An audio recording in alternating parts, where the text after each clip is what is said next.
todos, porque yo también, como en otro tiempo, me siento perteneciente a la Federación Colombiana de Educadores. Quisiera, ante todo, reiterar el agradecimiento de que hubiéramos tenido la oportunidad de intervenir en un asunto tan delicado y tan trascendental para el magisterio como lo atinente al manual de contratación para la prestación de los servicios de salud a los maestros y a sus familias. Y lo digo con plena convicción, porque inicialmente lo que se planteó fue que con unos contratos que venían viejos ya de 4 años, había que revisar cómo sería el nuevo manual de contratación con la mirada hacia la celebración de los nuevos contratos para asegurar la prestación del servicio en forma que garantizara su eficacia y su oportunidad.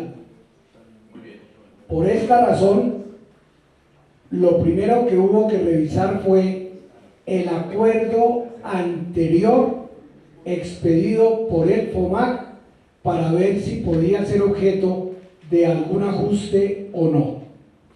Aquí había 2 puntos de vista que seguramente ustedes ya han analizado, pero que conviene recordar. Uno era el considerar que como los dineros de las atinentes a la salud y a las prestaciones sociales del magisterio son recursos parafiscales, se decía, el contrato que se celebre debe ser única y exclusivamente regido por las normas de la contratación estatal. Y por esa razón, en esos contratos habría que prever su sujeción a esas normas con unas reglas especiales que son de la posibilidad de decretar la caducidad del contrato o la terminación unilateral o la modificación unilateral del contrato, que son características de los contratos estatales. Sin embargo,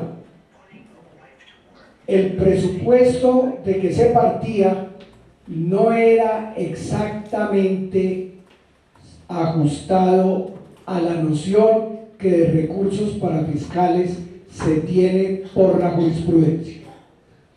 Y no era ajustado, entre otras razones, porque es que lo que nutre el FOMAC, cosa que los maestros no pueden perder de vista nunca, son los recursos públicos que se aporten por el Estado y además los recursos personales. Cuando se devenga un salario, hacen un descuento y con eso se engrosa el fondo de prestaciones sociales. Es decir, la naturaleza ahí es mixta. Una parte la pone el Estado y otra la ponemos los trabajadores.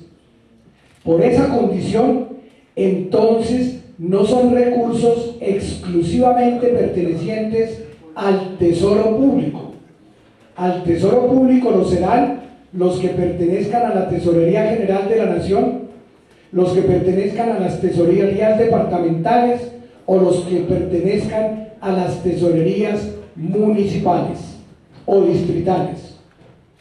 Siendo que se trata de recursos parafiscales y no de recursos del Tesoro Público, entonces era claro que no era imperativo que esos contratos se sujetaran con exclusividad a las normas de la contratación estatal. Pero además teníamos un inconveniente adicional, desde el punto de vista práctico.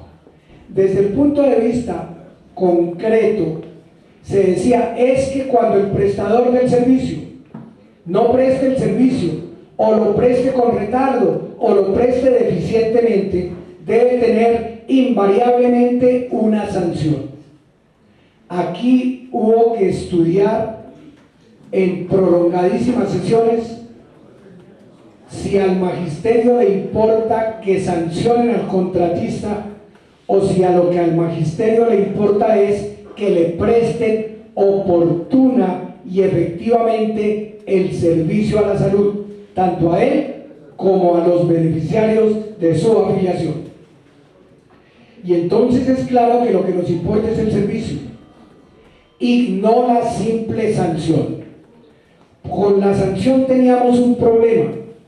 Como esos fondos, en virtud de la ley 91 del 89, los debe manejar la fiduciaria del Estado, contratada para el efecto, entonces para administrar la fiducia es el contratante de los servicios de salud, y el contratista que celebra el contrato con ella. Entonces, si la fiduciaria le imponía la sanción, decía: un momentico, usted es una entidad del Estado, pero es una entidad fiduciaria.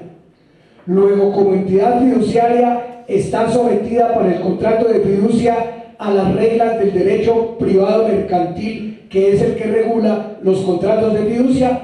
¿De dónde saca la competencia para sancionarme?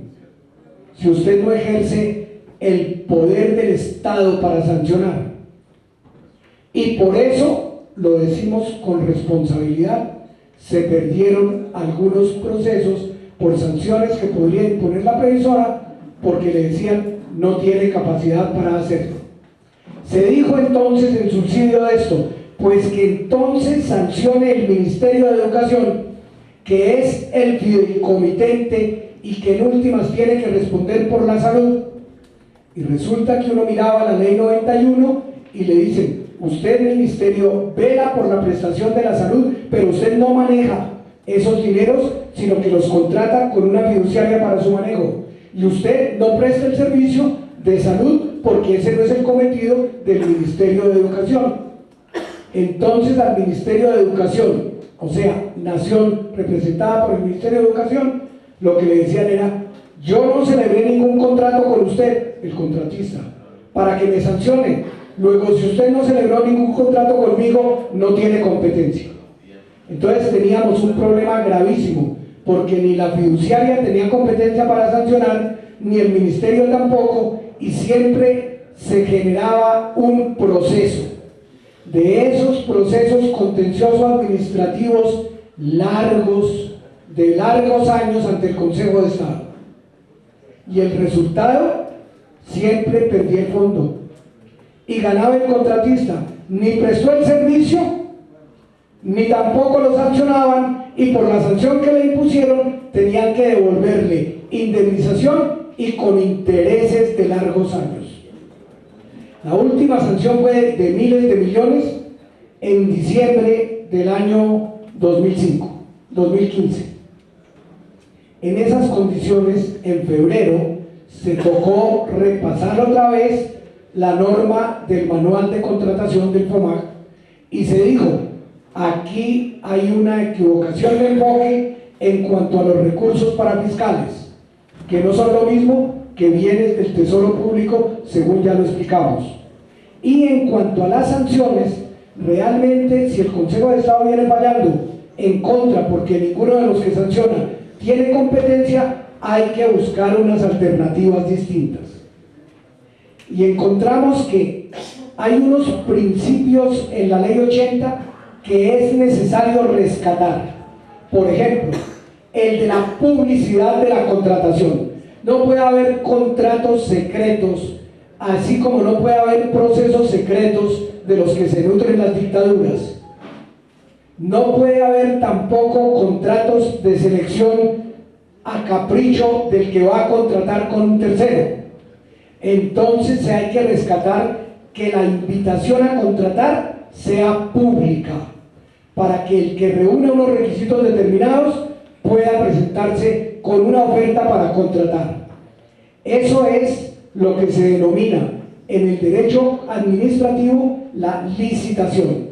Pero lo que nació en el derecho privado como la plurilicitación, es decir, cuando se llama a varios para que cualquiera que reúna los requisitos de una oferta pueda presentarse a contratar. Entonces tenemos contratación no secreta y además llamamiento público a contratar, que es igual en el derecho privado cuando se aplica o en el derecho público de donde que lo aplicó, pero habiendo nacido en el derecho privado. Decíamos luego, pero hay que además tener unos principios de transparencia en la contratación, de reglas conocidas de antemano y que garanticen la prestación del servicio. Y a ese, que no era un problema menor, como lo acabo de explicar, entonces se nos ocurrían algunas soluciones, finalmente las que quedaron incluidas y que ya el doctor Valero explicaba anteriormente. Una, el contratista tiene que tener una red de servicios, pero una red de servicios, por así decirlo, inmediata, primaria, y una red que actúe en subsidio, pero ambas de responsabilidad del contratista, porque no le pueden decir a la persona, aquí no le presto el servicio y se quedó sin servicio, que tenga también, si quiere tener el contrato, esa red subsidiaria. Pero además se dijo, ¿y qué pasa? Que es la realidad. Si no lo atienden ni en la primera ni en la segunda, entonces se pensó, la fiduciaria es la que administra el contrato, pues que la fiduciaria contrate de antemano a una tercera red que sería de emergencia para que ella preste el servicio en caso de que ninguna de las dos anteriores lo preste. Y surgía el problema probatorio. ¿Y qué pasa si el maestro se va directamente a la tercera y esquiva por cualquier razón ir a la segunda e ir a la primera? No.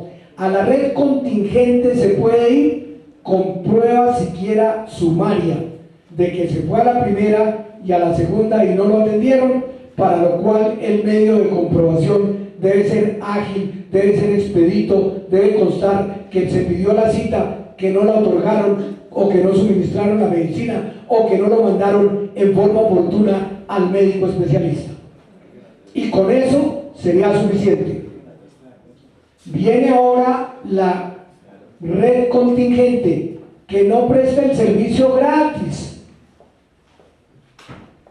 Si la red contingente en la Clínica Santa Fe, dábamos como ejemplo, allá lo atienden, pero cobran.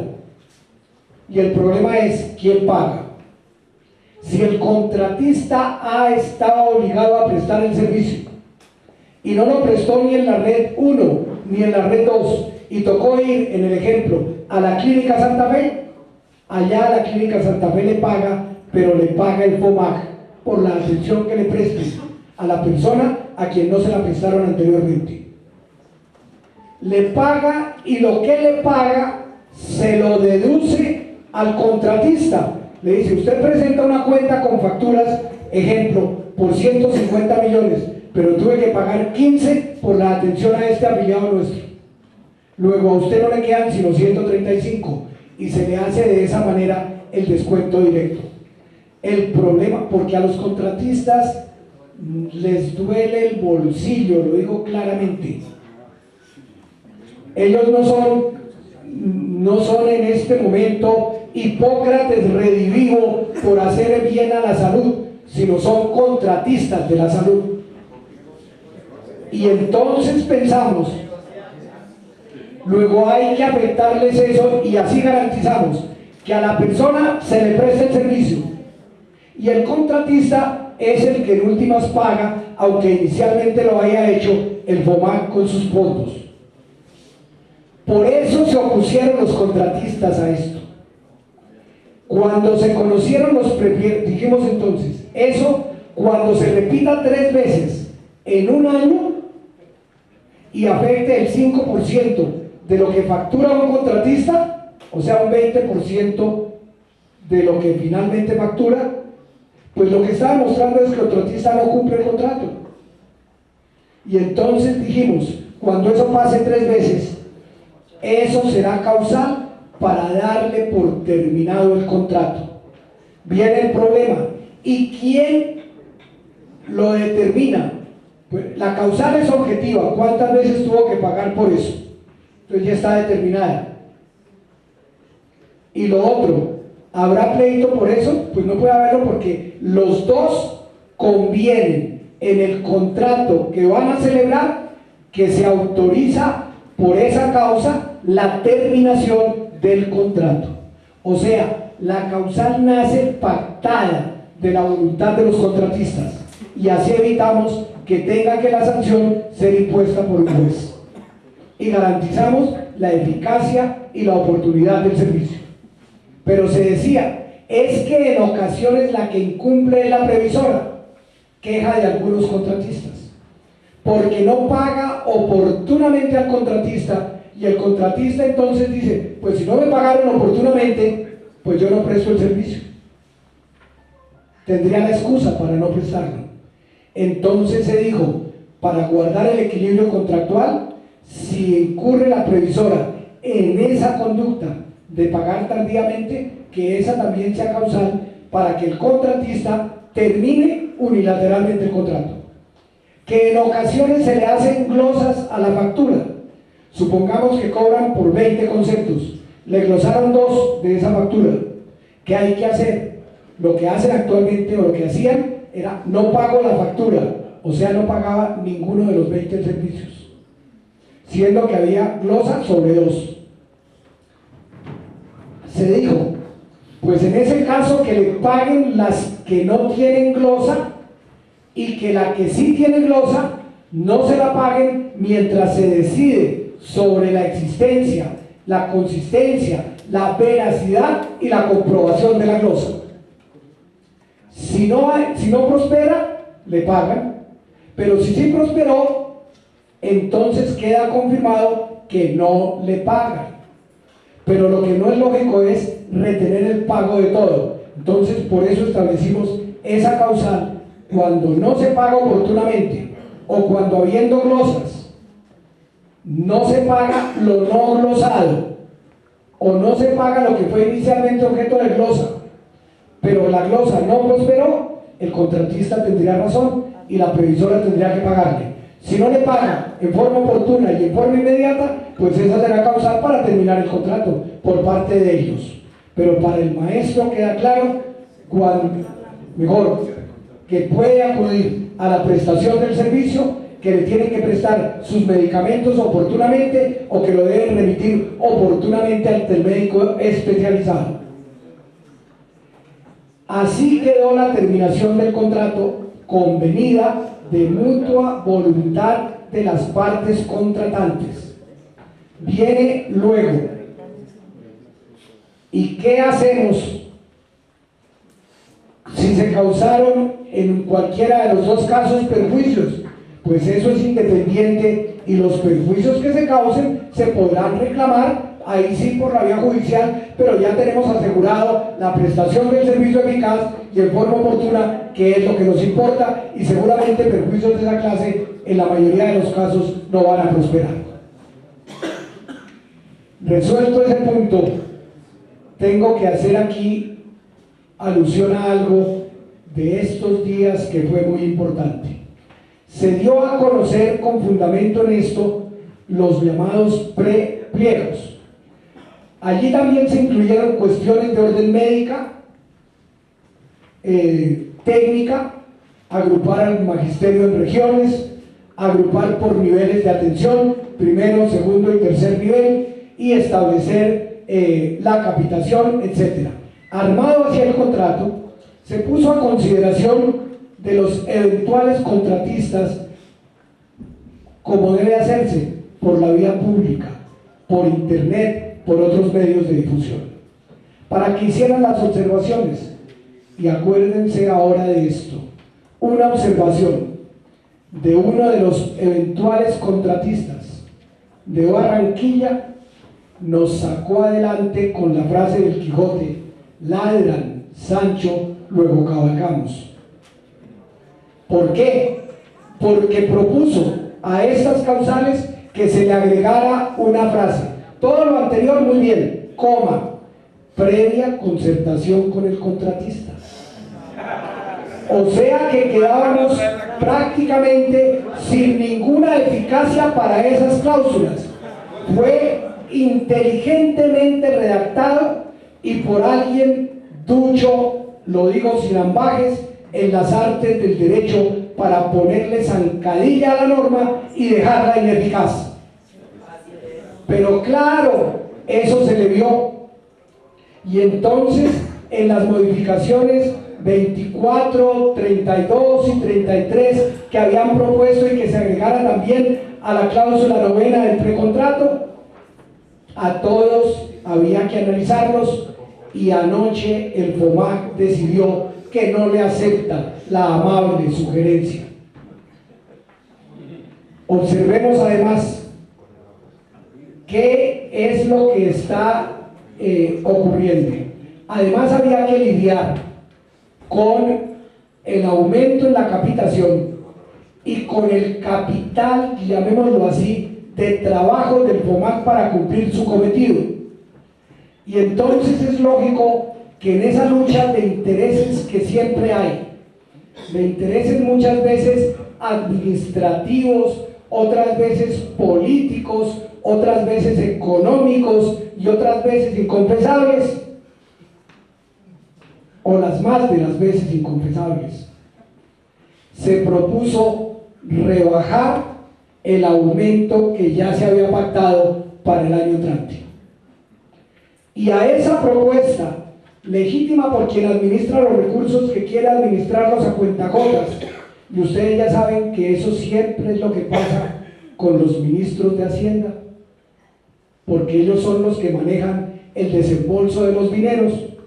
Hecha esa propuesta, ayer el FOMAC la tuvo que analizar, y en una votación que honrosamente hay que decir, ganó el magisterio, derrotaron la propuesta de recorte de recursos. Le decía yo hoy al profesor Varela, haber perdido esa votación equivalía a perder recursos para la salud, y perder recursos para la salud implica recortar la salud del magisterio y sus familias. Eso de ayer, aunque no es parte del contrato, definitivamente fue un logro el no haber dejado pasar esa intentona de recortar recursos. Pero esto no es gratis, eso está también pactado en el acuerdo, de manera que por estas razones creemos que ahora lo que viene es que esa licitación de verdad sea pública, que esa licitación de verdad sea con proponentes plurales. Por esa razón no podría aceptarse que de antemano se diga: yo voy a hacer aquí una unión temporal con otro contratista, pero para prestar servicios en estos dos departamentos agrupados o en este solo departamento y con una red determinada de prestadores del servicio, porque eso ya no sería plurilicitación, sino una contratación prácticamente deducida de antemano. En esto tenemos que ser consecuentes. Si hablamos de que la contratación sea pública, con invitación pública a contratar, con precontratos públicos y conocidos, con un manual de contratación profusamente difundido para que pueda discutirse, no podemos terminar diciendo después que hagamos una excepción, porque el día que se haga la primera excepción con un departamento o con un grupo de departamentos agrupado como región, ¿quién tranca la posibilidad de que todos los demás no pidan lo mismo? Nos puede pasar exactamente lo mismo que ocurrió por allá en 1858 cuando la Confederación Granadina y permitieron hacerle excepciones a las normas de los estados, le aplicaron una excepción al Estado Soberano de Panamá y después todos fueron pidiendo que les hicieran la excepción. En eso tenemos que ser muy cuidadosos, muy rigurosos. A mí lo que me parece es que por primera vez con la ley 91, el magisterio no simplemente tiene que ser paciente en los servicios de salud y en lo atinente a prestaciones sociales, sino que desde esa ley en adelante tiene voz en los organismos de decisión. No es simplemente un invitado de piedra. El magisterio tiene que hacer valer ese principio de la concertación de las condiciones laborales, ese principio de la concertación de las condiciones dignas de trabajo, y dentro de las condiciones dignas de trabajo está el de vengar oportunamente las prestaciones sociales al retiro y el tener derecho a la salud durante la época en que se está prestando el servicio y durante la época de pensionado.